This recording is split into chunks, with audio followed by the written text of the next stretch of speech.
A Rússia entrou em alerta vermelho. Seu líder, Vladimir Putin, está cada vez mais desesperado e em apuros. Seu país está em pânico, cidades em chamas e economia em queda. E tudo isso graças à Ucrânia, que está destruindo a infraestrutura russa. Sem alternativas, o presidente russo tomou uma das decisões mais ousadas e importantes da guerra. Uma decisão que terá implicações duradouras, de um jeito ou de outro.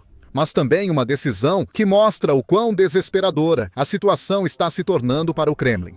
Em 22 de outubro, militares russos anunciaram a convocação de reservistas em todo o país para defender a infraestrutura nacional. O vice-almirante Vladimir Smolyansky, vice-chefe da diretoria principal de organização e mobilização do Estado-Maior-Geral da Rússia e chefe do escritório de recrutamento, anunciou a notícia em um pronunciamento televisionado. E há muito o que se pode aprender com o que ele disse. O vice-almirante começou dizendo o seguinte: foi tomada uma decisão para elevar a segurança das infraestruturas críticas e instalações essenciais ao bem-estar dos cidadãos, para envolver os cidadãos mais preparados e patrióticos na execução de medidas para proteger instalações civis no interior do território russo. Isso já revela muita coisa. Isso mostra que a Rússia está muito desesperada, pois só faria esse anúncio se fosse realmente necessário. Há tempos, Putin e oficiais do Kremlin mantêm postura corajosa diante do público. Usando seus truques de mentiras, propaganda e distorção, tenta mostrar que a guerra vai bem, que a Rússia caminha para a vitória, que a economia resistiu às sanções ocidentais e que as forças ucranianas estão enfraquecidas enquanto as tropas russas avançam diariamente. Claro, o resto do mundo sabe a verdade. Mas dentro da própria Rússia, onde grande parte da população recebe as notícias através de canais de televisão estatais e reportagens de jornais, é relativamente fácil para o Kremlin controlar no que as pessoas acreditam. O Kremlin sempre tenta esconder as duras realidades do conflito, mascarando os fatos quando possível. Agora, porém, a liderança russa admitiu que as coisas não saíram como planejado. Eles estão informando ao público que os ataques da Ucrânia, a própria infraestrutura, estão se tornando perigosos demais, e que as defesas existentes simplesmente não são suficientes para deter os ataques de drones de Kiev. Eles precisam de mais ajuda. Com o exército ocupado nas frentes da Ucrânia, recorrem aos reservistas para defender a pátria de futuros ataques ucranianos. Isso nos leva ao segundo ponto importante das palavras do vice-almirante russo. Os ataques da Ucrânia estão funcionando. Há meses, a Ucrânia realiza ataques aéreos estratégicos e sistemáticos contra infraestruturas importantes da Rússia, dando atenção especial a locais relacionados à energia e combustível. Refinarias de petróleo, tanques de armazenamento de combustível e oleodutos foram destruídos e eliminados do mapa pelos ataques de precisão da Ucrânia. Com explosões ecoando e fumaça densa no ar, incêndios se espalharam durante a noite, com grandes chamas iluminando o céu, enquanto milhares de litros de combustível queimavam em minutos.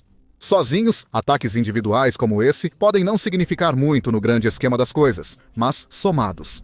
Seus efeitos tiveram grande impacto na economia e na máquina de guerra da Rússia. Como resultado, uma grande crise de combustível está começando a se espalhar por toda a Rússia, afetando várias regiões e diversas cidades importantes, onde as pessoas estão sendo obrigadas a pagar preços exorbitantes e ficar horas na fila só para conseguir encher o tanque de combustível. Muitos postos de combustível nas regiões afetadas reduziram o atendimento ou impuseram limitações devido à escassez, e alguns até foram obrigados a fechar. Enquanto os que ainda estão abertos precisam impor limites rigorosos de compra e outras restrições para evitar que a crise piore ainda mais. A Ucrânia não dá sinais de que vai parar seus ataques, e a Rússia até agora tem feito um trabalho patético em se defender. Assim, parece que a única opção restante é convocar reservistas e encarregá-los de proteger os oleodutos, fábricas e refinarias que ainda estão de pé. O vice-almirante Smolyansky explicou que os reservistas deverão passar por treinamento especial antes de serem enviados para vigiar locais de infraestrutura importantes. Projeto de lei esclarece as finalidades dos reservistas e prevê envio para campos de treinamento especial para proteger infraestrutura vital, transporte de energia, refinarias e outras estruturas, apenas em sua região. Segundo o oficial, o Ministério da Defesa da Rússia prepara um novo projeto de lei. De acordo com declarações oficiais, essa lei permitirá apenas que reservistas protejam locais de infraestrutura, como centros de transporte e refinarias de petróleo em suas regiões e dentro da própria Rússia. O Kremlin parecia extremamente ansioso para transmitir que isso não se tratava de uma mobilização nacional. Os reservistas pertencem a uma categoria bem diferente dos soldados contratados que lutam na linha de frente. O vice-almirante seguiu explicando o ponto. Destaco que é importante não confundir reservistas com soldados contratados ou militares da ativa. A principal diferença entre reservistas e soldados contratados é que eles podem conciliar o tempo na reserva com seu emprego principal. Reservistas não são militares e têm direitos civis. Reservistas são cidadãos que serviram anteriormente nas Forças Armadas ou em outros órgãos de segurança e que voluntariamente firmam um contrato para servir na reserva. Se o que o vice-almirante diz for verdade, esses reservistas serão como membros da Guarda Nacional em tempo parcial. Eles poderão seguir com suas vidas, trabalhar normalmente e manter contato com a família durante o serviço, conservando todos os direitos civis russos. Mas também precisarão dedicar seu tempo, energia e experiência militar para defender locais de alto valor contra ataques ucranianos. O vice-almirante então reforçou esse ponto, afirmando especificamente que a nova lei de recrutamento não deve ser vista como qualquer tipo de mobilização e que mobilização nem sequer está sendo discutida neste momento. O projeto de lei criado pelo Ministério da Defesa da Rússia não atinge todos os cidadãos nem facilita seu recrutamento para operações militares especiais ou envio ao exterior. Além disso, não há nenhuma conversa sobre mobilização. Se a história nos ensinou algo, é que não se pode confiar nas palavras dos oficiais do Kremlin. Eles são mestres da mentira e da propaganda, e têm um histórico comprovado de dizer uma coisa e fazer outra. Portanto, mesmo com as alegações do vice-almirante, isso pode integrar uma estratégia maior. Isso pode resultar na mobilização em larga escala dos cerca de 2 milhões de reservistas russos, que já têm contratos, mas normalmente não são obrigados a servir. Mesmo assim, o vice-almirante disse que os reservistas só serão convocados para defender seus territórios e não participarão de operações militares especiais. Autoridades reafirmaram que pessoas de regiões como Donetsk, Luhansk e outras áreas ocupadas da Ucrânia não serão enviadas para lá ou para fora da Rússia. Apesar da flexibilidade anterior de Moscou com suas regras, ainda há dúvidas se essa política pode mudar no futuro. No final das contas, enviar alguns ou até mesmo todos esses chamados reservistas diretamente para os territórios da linha de frente. Há algumas evidências que apoiam essa possibilidade.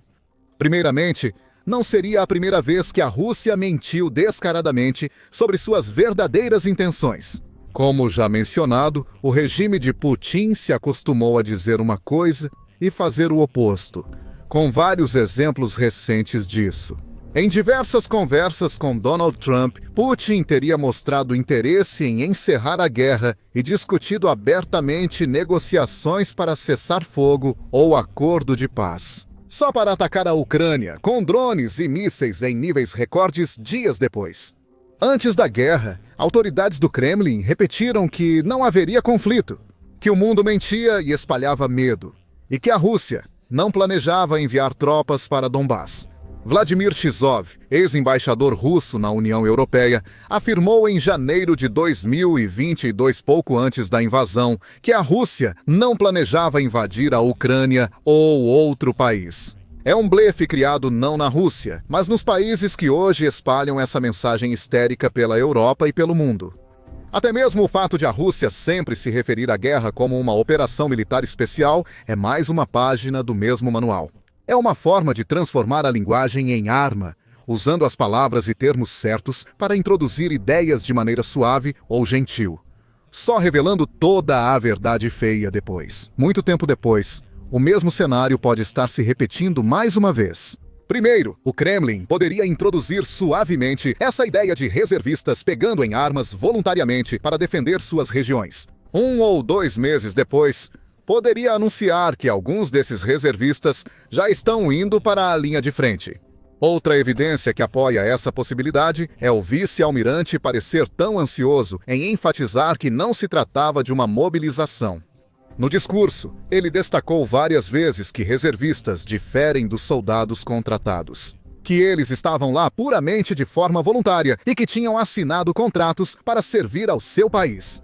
Ele tentava mostrar que tudo era justo e ninguém era forçado a servir. Os envolvidos seriam posicionados apenas dentro da Federação Russa, não em outros lugares. Claro, ele pode ter sido totalmente honesto e direto. Mas, geralmente, sempre que alguém, especialmente um funcionário do Kremlin, fica repetindo e enfatizando as mesmas ideias várias vezes, é porque tem algo a esconder. Eles querem mostrar só um lado da história para evitar que as pessoas questionem ou duvidem muito. Isso pode ser o que está acontecendo.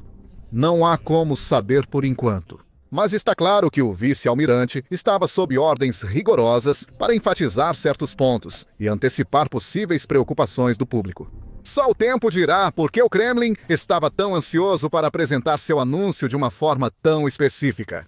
Muitos analistas não se surpreenderão se esses reservistas aparecerem em ataques a Pokrovsk ou outros pontos da linha de frente em breve. Além disso, não se esqueça de que, aos olhos de Vladimir Putin, toda a Ucrânia pertence à Rússia e, tecnicamente, deveria ser considerada parte da Federação Russa. Putin afirmou isso no início do ano, ao discursar no Fórum Econômico Internacional de São Petersburgo em 20 de junho.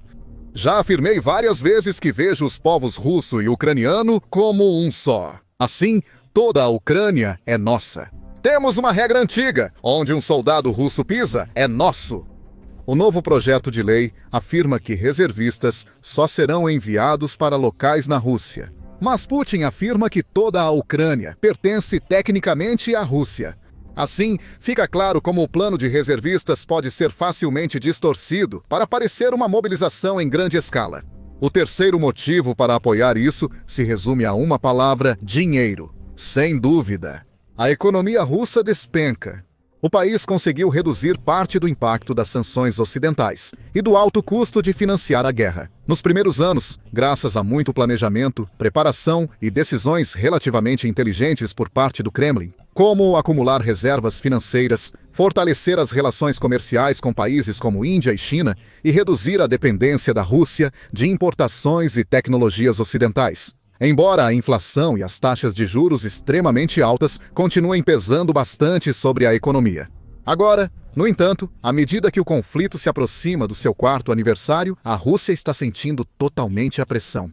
As sanções, lenta mas seguramente, começaram a cobrar seu preço, isolando os bancos, empresas e elites da Rússia de viagens internacionais, comércio e intercâmbio. O valor do rublo russo tornou-se instável. A inflação e as taxas de juros estão nas alturas. A recessão é quase inevitável. Ataques eficazes da Ucrânia a locais de combustível e infraestrutura de petróleo agravaram rapidamente os problemas financeiros do Kremlin. A Rússia agora busca formas de reduzir custos onde for possível. Ela se recusa a encerrar a guerra e, de certo modo, não pode, pois boa parte de seu dinheiro está presa ao setor militar industrial. Mas parece interessada em cortar algumas de suas áreas de gastos mais excessivas, e o recrutamento provavelmente se encaixa nessa categoria. Mesmo após enormes baixas, algumas estimativas indicam que as perdas russas podem já superar 14 milhões. Com quase 500 mil de soldados mortos, o Kremlin segue recrutando e adiciona dezenas de milhares de soldados por mês. Mas precisa recorrer a medidas cada vez mais caras e desesperadas, oferecendo grandes incentivos em dinheiro para atrair cidadãos ao alistamento. Relatório da representação estrangeira. Rússia revelou que, só no primeiro semestre de 2025, o país gastou mais de 2 trilhões de rublos, 246 bilhões de dólares americanos, com mão de obra. Incluiu 400 bilhões de rublos em bônus para novos recrutas e 860 bilhões em pagamento para centenas de milhares de soldados na Ucrânia. E mais de 750 bilhões de rublos em compensação para as famílias dos mortos e feridos.